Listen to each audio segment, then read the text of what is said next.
life and confidence coach Dianna Leeder, and this is my podcast, the Crave More Life Roadshow. It's here we talk about emotional hits and lovingly kicking our own asses to get through them.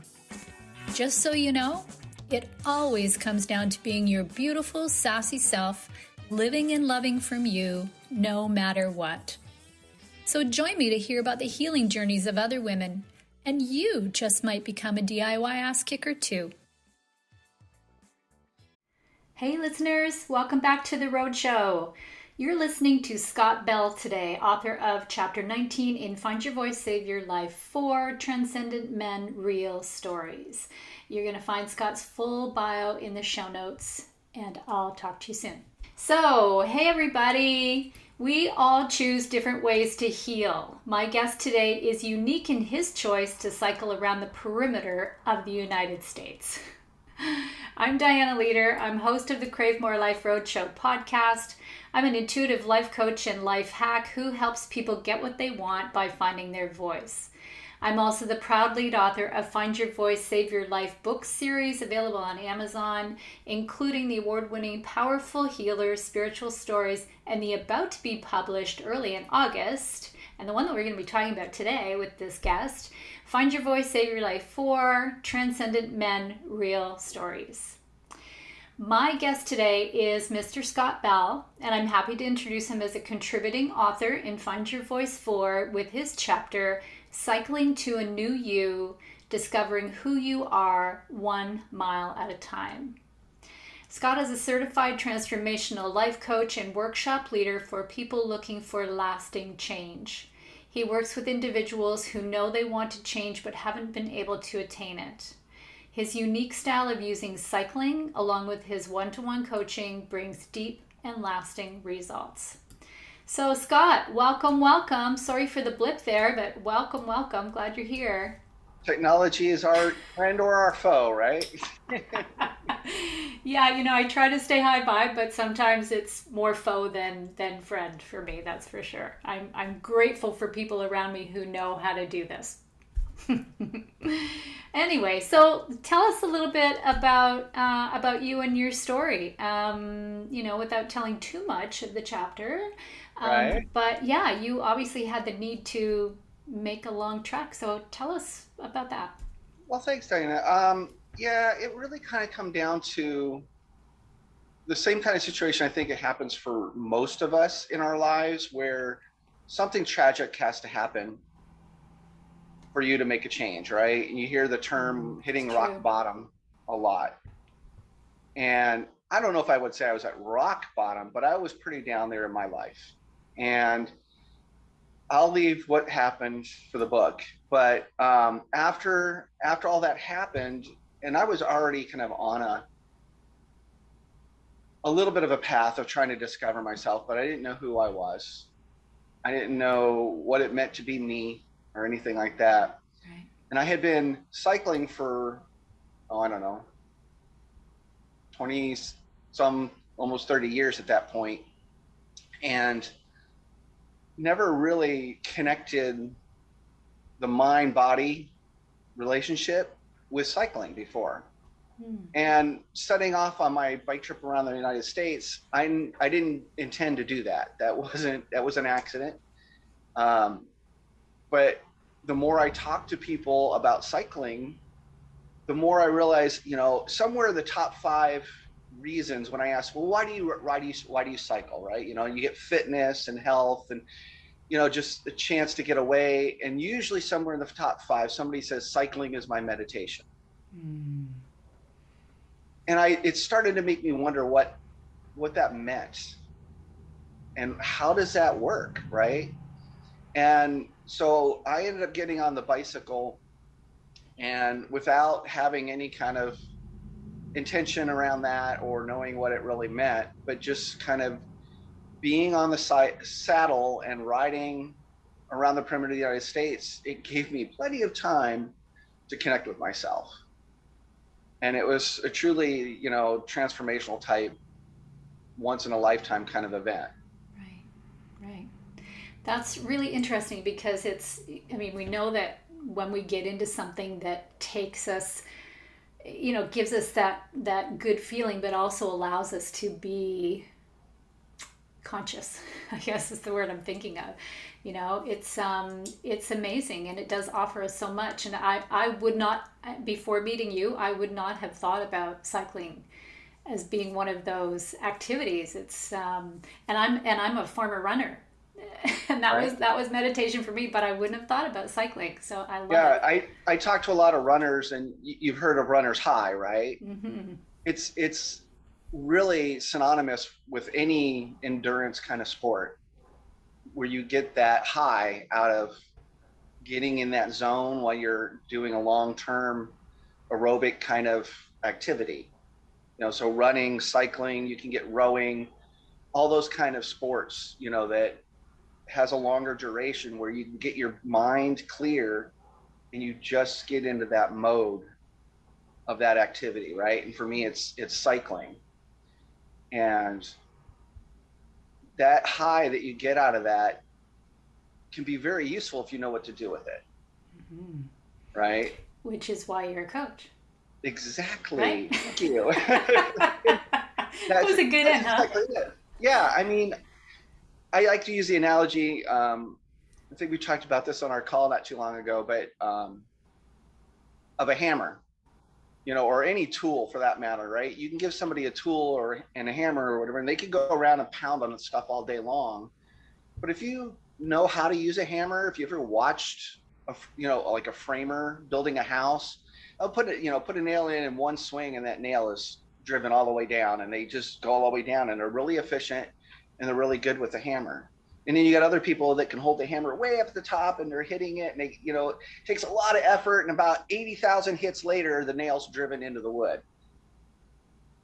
Where do you want to be in your life is how I, equate that. Is you can do all that work to get movement and get forward, or you can learn how to be more efficient, hold that hammer the right way, and just drive that nail in one hit, and you're good.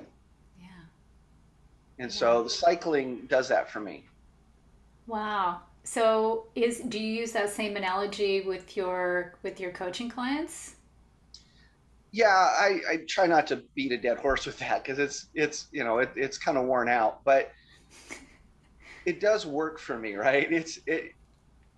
That's what coaching is. You do coaching, right? And it's for me, I never knew what coaching was, never needed it. Why would I need somebody to help me get through my daily life and teach me who I am? I know who I am. I sit there, but the more I discover who I really am, the more I realize I didn't know Yeah, about myself. yeah. And I started watching, thinking about this, watching the Olympics, and you see top level athletes like Michael Phelps, for instance. He still has a coach as a top level swimmer that he is. He has a coach just to get him even better, Mm. right? And so that made me start looking at, like, well, okay, it's not a sign of weakness. It's not a sign of incompetence and things that I don't know, and I don't want to admit that, and I don't need, I can take care of this myself, kind of thing. And I'm like, no, this is coaching. I went and sought, my own coaching, and it's about, you know, getting the inspiration from your coach to dig a little deeper than what you can on your own, and to be able to find who you are at levels that you've never seen before. Because that's how it works, right? If you look over your shoulder and look out your window, you see a perspective. But if you roll your chair back towards your bookcase and look out the window, you're going to see something entirely different. Mhm. And the coach can see that because they might be over there by the bookcase and you're not. Mhm. And so that's kind of the whole thing around coaching. I think, we all get that as coaches. What I find really unique is, how do you change actions and behaviors? And for me, it's really important to tie in the mind body connection. I believe that the body becomes the mind after a certain amount of time, right? We live our lives about 90 to 95% in a subconscious mode, right? All the parasympathetic system, everything just works. and you run your life. You can scratch your nose and don't have to think about it. You shave or, put on your makeup, and you don't really have to think about it anymore. It's just natural, right? All those muscle memory things that we do. Well, our emotions and our behaviors are controlled the same way. And your body, I believe that your body is the dominant force in that when you're not aware of what you're doing and what you're thinking. And people fault themselves for, oh, they get that New Year's resolution, right? What's one of the big ones in New Year's? Weight loss, or I'm going to save money, or clean my house, or whatever. Smoking, yeah. Smoking, that's a good one. I never smoked, so that doesn't come up in my head in the first place. And by February, they're back right where they were in December. Right. And they fault themselves because they don't have the willpower, and they don't know, why am I so weak that I can't change this and do these things? And it's really, in a way, not their fault, because it's just they're not aware of it, and their body is so used to being in a certain state. And so to me, it's about reprogramming that mind-body relationship and changing what the body needs. So for me, I'm retired Air Force. I've, been around the military. I've been deployed, and I've been around a lot of like military people and whatnot, and especially just men. I work in a men's dominated industry in telecom and stuff in my past life type of thing. And men can't sit still a lot of times, they can't concentrate. I got people telling me, well, I can't clear my mind. My mind's always racing. Well, it's a skill. It's a practice. It is. And so one of the modalities, I love to sit still and meditate. I never could before, but now I have learned that skill and I can do it, and it's very effective. But one of the other ways to tap into those same benefits is on the bicycle. And getting into that runner's high, into that cycling high, I've never heard anybody else really call it that, but for lack of a better term, and getting into that meditation mode on the bicycle kind of occupies your body and allows time to reprogram. Yeah. And so that's where I like to touch into that. Right. And that was awesome. I mean, you kind of took us right from, the trials and tribulations of somebody coming into coaching, and then how you support them, which is the coolest thing, I think, for me when I hear that, is that, I know as well as a coach that, when people are coming for some help, it's because they don't know what to do anymore. They just know that they're not okay. They don't feel okay. Mm-hmm. They're not happy or content. So to offer something that is unique, I think is amazing. A lot of people like to be out doing something physical, and they're drawn to that, I think, just naturally, because that is such a healthy, it's a healthy place. Right, a lot of health benefits. Well, yeah, and we connect with nature. We connect with being outside. Most people, unless there is something that is really, really difficult happening for them, they want to be outside. So to find something that will that is a common behavior for them, an activity that they do all the time, and connect it in that way, I think is awesome. I think it's really beneficial. Yeah, good stuff. And you know what? You'll come up with all kinds of new vocabulary, like cyclist high. Right, there you go. There you go. New. Yeah, I've been trying to think of a good one. So if anybody knows, you put it in the comments or something, send me a message. There we go. Yeah, that's what he wants to know. He wants to know new words for this. Okay, you may get a bunch. I might. Okay, so tell us about your concept of transcendence. Oh, that's a tough one, right? I know it is. Yeah. Talking to you and Scott about this, at the beginning, around the book, and then through some of our author calls that we've had. And I think a lot of the guys in the book had the same kind of resistance to that word, transcendence, I did too. Yeah, right? It feels like, well, I'm not there, so I'm not transcendent, or I have not transcended in any way and stuff. And I think we all kind of evolved over writing the book, and thinking. I got a chance to think about it a little bit more. And for me, transcendence is really just growth. And, at a certain point in our lives, our physical being pretty much stays the same, right? We can either gain weight or lose weight, grow or not grow hair, those little things like that. But most of the growth for me, and where like kind of really lights me up, is when I get to talk to people about their emotional growth, their personal ego type of stuff, right? We always look at ego as a bad word. It's not. Everybody has ego and you need it. Mm-hmm. And transcendence for me is really learning just how to be aware of yourself and who you are, kind of what drives your reactions and your emotions. Are you on autopilot, that 95%, and where is that 95% that is subconscious? Because you're never really going to get away from it. That's just the way we're designed. Mm-hmm. But what's your software, right? What's driving that 95% subconscious? And for me, I came from a very low, depressed point through probably the majority of my adult life without even really even knowing it fully. And I will give a little bit of a spoiler of the chapter. There were moments of happiness and lightness and, just love and gratitude. But by default, resting state was depression and just no hope, not knowing who I was, and what was sad now that I look back at myself is I didn't even know that I didn't know. Right. Yeah. Right. We don't. And so that, to me, that's kind of the biggest thing about transcendence is that awakening and knowingness of who you are and where you're at. And so for me, every day could be a day of transcending, and it's just a matter of becoming more and more aware of who I am.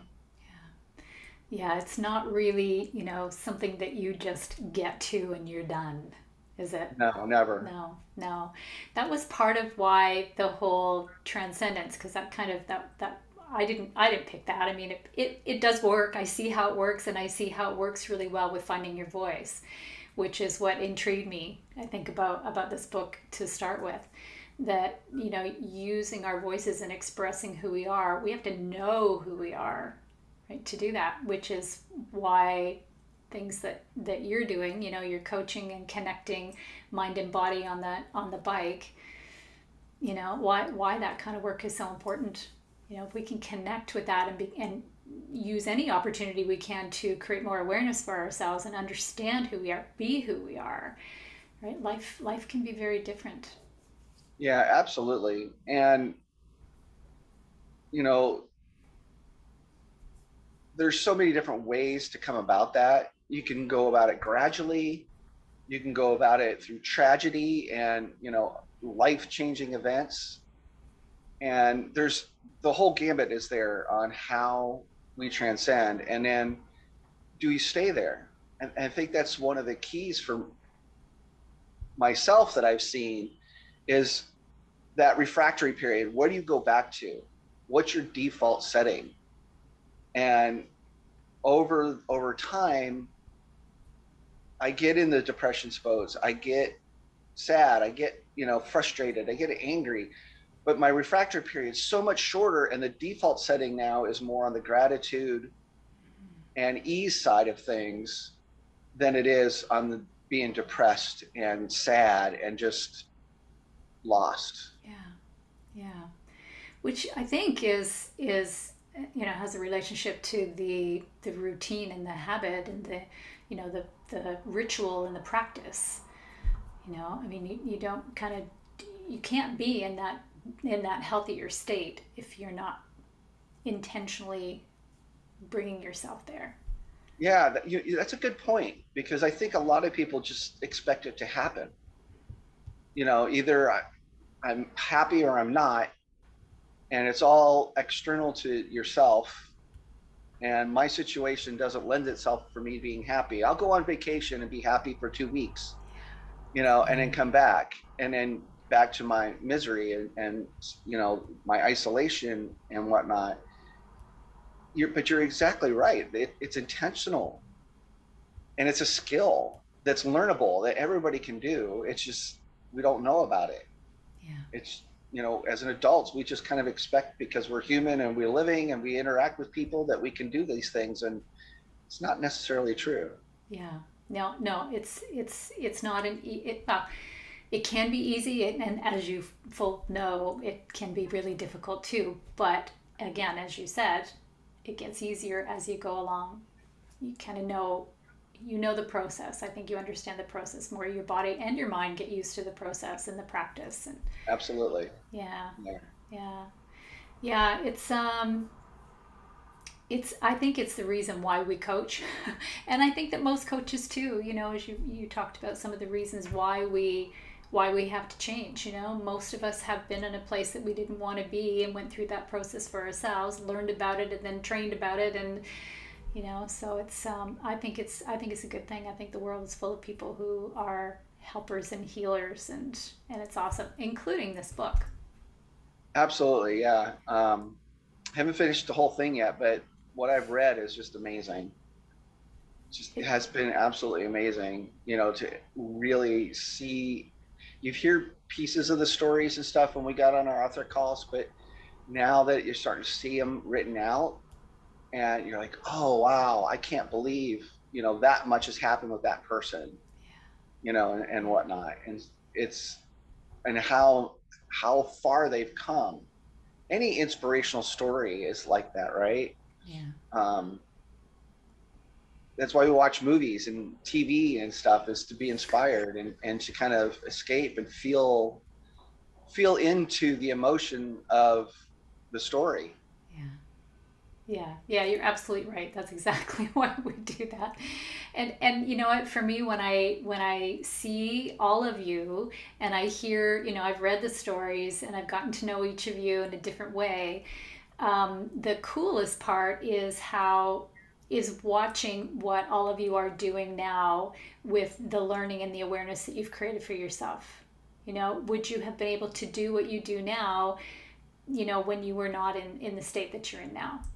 So, Yeah, it's true, and just being part of the group has helped me transcend even further, right, for myself, and being surrounded by other men that you know have these stories and have come out of the ashes, so to speak, right, and have lifted themselves up in life and finding out who they are, little bits at a time, or some of them are all at once, yeah, type of thing. Something would happen, and to me, it's just gratitude, and it's love for everybody else, and to know that we're not in this alone. To see these other guys and see their stories and go, oh, that's how he did that, and I can use part of that for myself and yeah, tap into that. yeah, absolutely. We've offered the opportunity for someone else to gain awareness that we gained in another way, probably, information from somebody else. Yeah, it's Yeah, beautiful. absolutely. Yeah. Yeah, yeah. The oh, I just had a really good point there when you were talking, and now it's of course zipped away. So what gee, it was so good too, and it's right there. Don't you hate it when that Don't happens? force it. Yeah, don't force it. Don't force it. Let it go. Okay. So I'm gonna ask you what along your trip, because this is what I thought about when I first heard about this. I wanted to know what the funniest or most high vibe, or high energy thing that happened, that you either saw or happened to you on your trip. Wow, you have to throw me a curveball of a question. Of all the hundreds of questions I got asked, I have not been asked that one yet. Wow. All right. You got to keep it light, right? I guess, yeah. So we're gonna have a pause in the audio for a minute. Let me think about that. Take your time. I would actually have to say when I rode around, I was also trying to raise awareness for a charity who's changed their name now. So it's called Project Hero today. It used to be called Ride to Recovery. And it was a cycling program for uh, disabled and military people and stuff. Just cycling as a way to connect. And I volunteer for, or at least I used to until I moved to Arizona. I was volunteering for another nonprofit called Adaptive Adventures out of Colorado that do the same kind of thing. And so when I was riding around, everybody's like, well, "Why are you doing this?" And the the snippy answer would be, "Is because I can, right? And I just because I want to." Um, but deep down, part of it was just to see if I could do it and I could finish something at that level. Sure. And as I started telling people that part of the story, I had one guy. I left a convenience store. I stopped and got, a convenience store sandwich and stuff. So how good and gourmet those things are. But, you have what you have when you're out on the road. And I told him a bit of the story and what I was doing and kind of why I was doing it. And I left, and I got probably 2 or 3 miles down the road. And I have a mirror on my helmet. I know a lot of like major road cyclists, that's a no-no. But for me, I love seeing what's coming from behind me especially when I'm touring, but even when I'm in a group. And I see this white pickup truck, and he's coming up pretty quick. And you learn to watch traffic. And I'm like, what the heck's this guy doing? And he zips by me and then comes in front of me, and I see rocks and stuff flying in the air because he pulled off the side of the road and slammed on his brakes and outruns the guy that I was talking to at the convenience store. And he comes running back and he goes, your story really touched me. And he hands me like $50. And then he turns around and hands me like another $50. He goes, this $50 is for the charity. This $50 is for you. Go get yourself a hotel room, get a nice shower, spend the night in air conditioning, and have a good time. The room's on me, type of thing. Wow. And, it actually kind of gives me a little bit of bumps about that. And he's not the only one that did that. I had one guy turn around, he went out to the ATM, came back in and handed me $100, just right there. And so it's kind of the hope and the generosity and the openness that people had on the road and how they were willing to help. I had guys stop and offer me water, all kinds of stuff, and to see that and to know that there's more people out there that way than what we want to see, the negative stuff and how the news portrays and the division that we have. I don't believe that. And that this bike ride, spending 10 months riding around the perimeter of the United States, showed me that there's way more generous, loving, nice people out there than there are people with hatred and division and fear in their hearts. So I think that's probably my biggest joy and takeaway from the ride on that. I love that. That's so awesome. And you reminded me of what I had forgotten. So see, I knew. Didn't force it. Don't force it. Don't force it. Yes, you're a good coach. Really, you're a good coach. So what really has impressed me about all of the guys in the book is that that the transcending part, or the finding your voice piece, has really taken everybody to a place where I'll just be really blunt because I do swear on the show, bullshit just is not part of their life anymore. Yes. They have no room for drama. They lead with love. They really truly lead with love. And I know we say that a lot, and it doesn't always mean what what it should mean. Where maybe it's just a fraction, maybe it's just once a day we may say something nice. I don't get that from any of you guys. I get I'm in this all the way up to here, and leading with love and leading from the heart is one of the most important things that I offer the world. Yeah, and that's so true. And unfortunately, guys don't don't relate to that as much. And if they, I know my past self, and I even know people that are in, well, not my inner circle, but within some circles of mine, that they don't relate to it. And if they hear that, they think of it like it's a sign of weakness. It's a sign of, um, oh, you're not so much of a man kind of thing. And I'm learning that's the farthest thing from the truth, and it is the men that are who are truly in touch with themselves, and they lead with love. I'm the fiercest protector, right? I'm not a big buff, football athlete kind of guy. Yes, I was Air Force, for those of you who are watching, from the Army and the other branches. So I'm not the guy that was out in the front lines, but damn if I'm not a protector. And I will stand up and protect myself, my family, and who I am.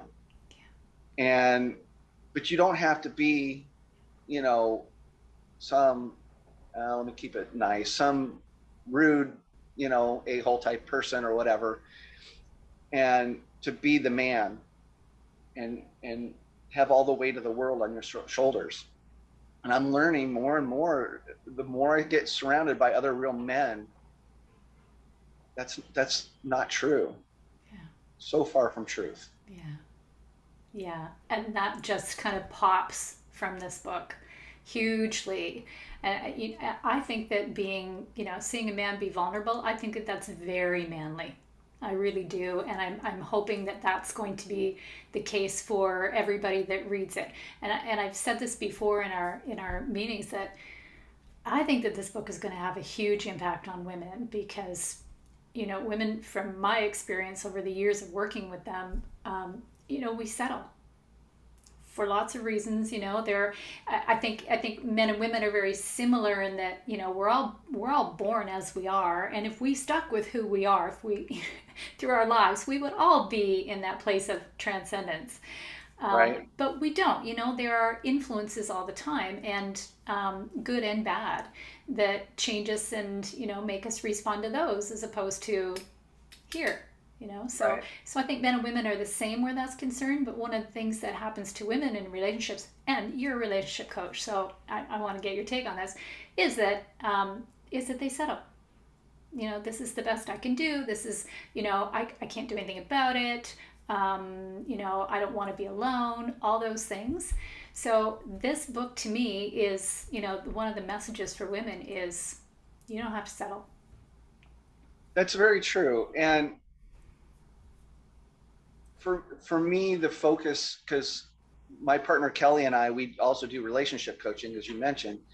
And one of the interesting things that a lot of people, and we focus a lot on married couples who tend to be entrepreneurs. They own their own businesses and things like that.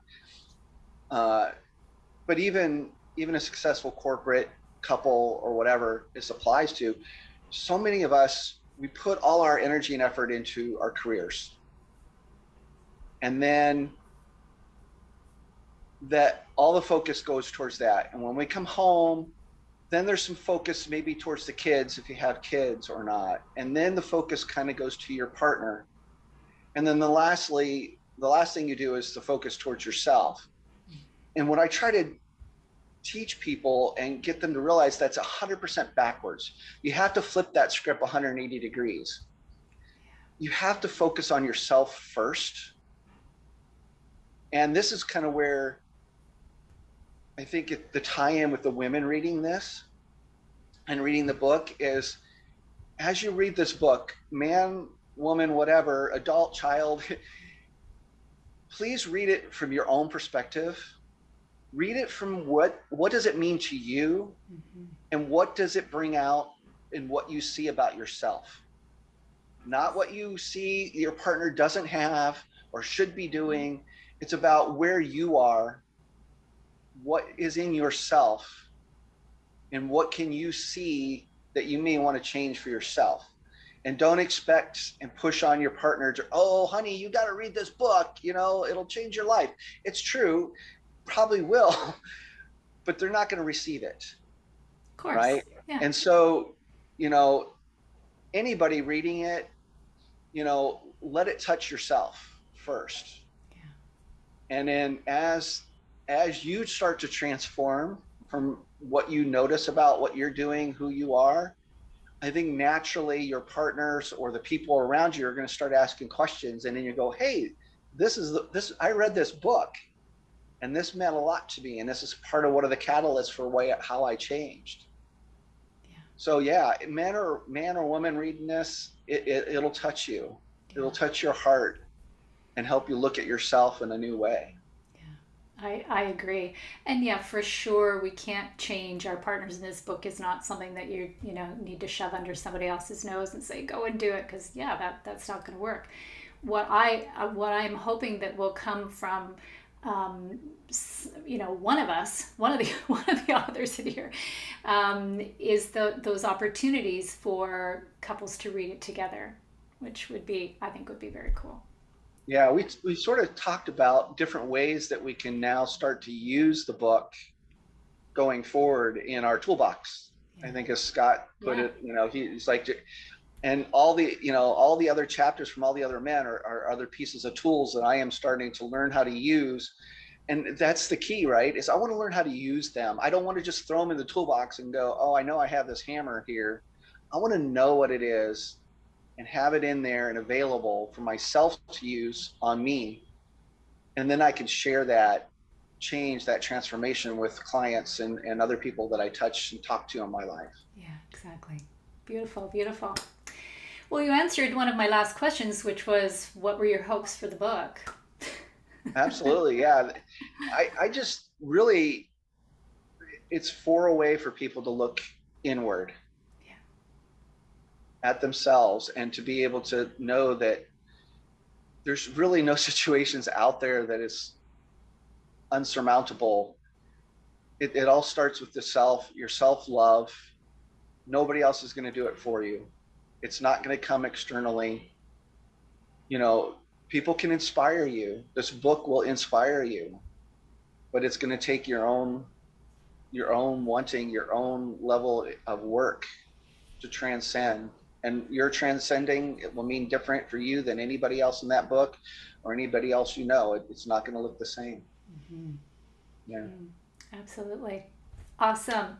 That's awesome. Thank you so much. Thanks for having me on so much. Oh, it's my pleasure. Absolutely my pleasure. I was looking forward to it. I'm sorry that we couldn't do the Facebook Live thing, but we'll get that looked after anyway. Thank you again. Glad you're here, and you've given lots of little tidbits for people to take and run with, and all your information will be there for the listeners to take a peek at. My pleasure. Thank you. Thank you. So, listeners, thank you for being here as well. We do this for you because just pretty much what we talked about today is, we have the opportunity to grow awareness when we hear or pay attention to anything that's new to us. So take what you want, leave what you don't want behind, and you have kicked your own ass by being here. So thank you so much, and I will see you next time. If you like today's podcast, hit subscribe at the bottom on your way out, and come find me at cravemorelife.com for even more DIY ass kicking.